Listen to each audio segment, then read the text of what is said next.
हाँ, ये जो बात कर रहे हैं कि 9 मई से जो बैरिस्टर गौहर ने कहा है कि उसको अब छोड़ दें, उसकी धूल अब पीछे रह गई है, उसको आगे निकलें उससे और मुज़ाकरात की तरफ बढ़ें। क्या ये मामला इतना ही आसान है और क्या ये पॉलिटिकल गवर्नमेंट के हाथ में भी है? ये सबसे बड़ा सवाल। सबसे पहले आपको ये तयन करना होगा आसमा साहिबा कि क्या 9 मई का वाकया एक्चुअली था? 9 मई का वाकया एक्चुअली था? 9 मई का वाकया वो तो हुआ है ना, हुआ है। जब हुआ है तो उसको मिट्टी कैसे डालेंगे आप? इसका मतलब है कि सज़ाएं तयन होंगी, सज़ाएं दे दी जाएंगी। सज़ाएं पा के तो सारी ज़िंदगी से नहीं रहना, तो सज़ाएं पा के हर आदमी की सज़ा ख़त्म होती है। वो तो डन डील है ना, ठीक है। जिस चीज़ से रोका जा रहा था, जो टेम्परेचर आप बढ़ाने की बात कर रही हैं, वो बिल्कुल ठीक कर रही हैं। जब टेम्परेचर आप उस हद तक ले जाएंगे कि रिवर्स का चांस ही ना हो। और देखिए अभी क्या हो रहा है, अभी पूरी तरीके इंसाफ के अंदर एक आदमी है जो सारी चीज़ें बर्दाश्त कर रहा है, इमरान खान।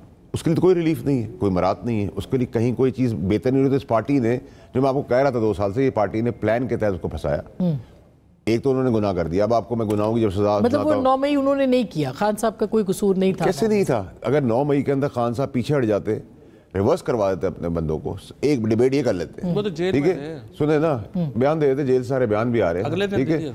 उसके अगर अगले दिन उन्होंने बयान दिया तो उसकी कंटिन्यूएशन नहीं रखी, ठीक है, ठीक है, ये कंटिन्यूएशन रख देते। इसमें कोई खान साहब के लिए बेहतरी होती है, हमारे लिए तो नहीं बेहतरी होती। हम तो नहीं, मैं तो नहीं जा रहा उनकी पार्टी के अंदर, हमें तो कुछ नहीं, इसने क्या पार्टी से ले लिया है, काबिल आदमी था, ठीक है, लेकिन मैं तो एक वाहिद आदमी हूँ मैं पार्टी का, जिसको निकाला गया। बाकी तो सब छोड़वा दिए गए, छूट गए, भाग गए, डर गए। जो आज सीटों पे बैठे हैं वो भी खान साहब के बयानात उनके खिलाफ देकर आज उन कुर्सियों पे बैठ के तनख्वाहें खा रहे हैं। तो कॉम्प्रोमाइज लीडरशिप है ना। वो जब कफन बांधने वाले लोग थे, जो अपोजिशन लीडर की आप बातें सुन रहे थे, मेरा कोलीग है, लेकिन अब वो कफन बांध ले, सियासी कफन अब उसको बांधना चाहिए, क्योंकि उसने सियासी जनाजे में तो बैठा दी है, डेड बॉडी तो कर दी है, दफन में तो खान साहब की है। अब आप कहेंगे खान साहब की सियासत खत्म हो गई, तो सियासत उनकी खत्म नहीं हुई, ठीक है, नंबर 1। नंबर 2 क्या नंबर 2 क्या हम उस आदमी की खुदा ना खास्ता इन हवारियों के तहत जान दिलवा दें, पीटीआई वालों के तहत, ताकि 40 साल करें और 45 साल बाद हम भुट्टो साहब की तरह लोगों को आगे कहें गलती हो गई जी, उस वक्त हम सुन लेते, इसकी सुन लेते, उसके सुन लेते।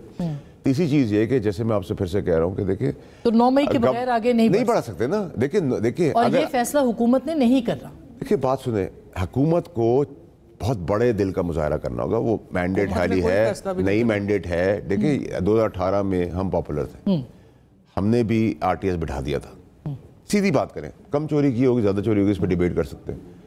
24 में इधर चोरी होगी, आगे भी इलेक्शन में चोरी होगी। 100 साल की हमारी डेमोक्रेसी नहीं, चोरी चलती रहेगी, आहिस्ता आहिस्ता ये नीचे आएगी। रास्ता क्या आपका? रास्ता क्या है? रास्ता ये कि मैं इसका गिरबान पकड़ लूँ, ये मेरा गिरबान पकड़ ले, ये मुक्का मार दे, मैं मुक्का मार दूँ, दोनों में दो तगड़ा होगा, गिरा देगा। इसका कोई हल नहीं है। इसका हल सिर्फ बातचीत है।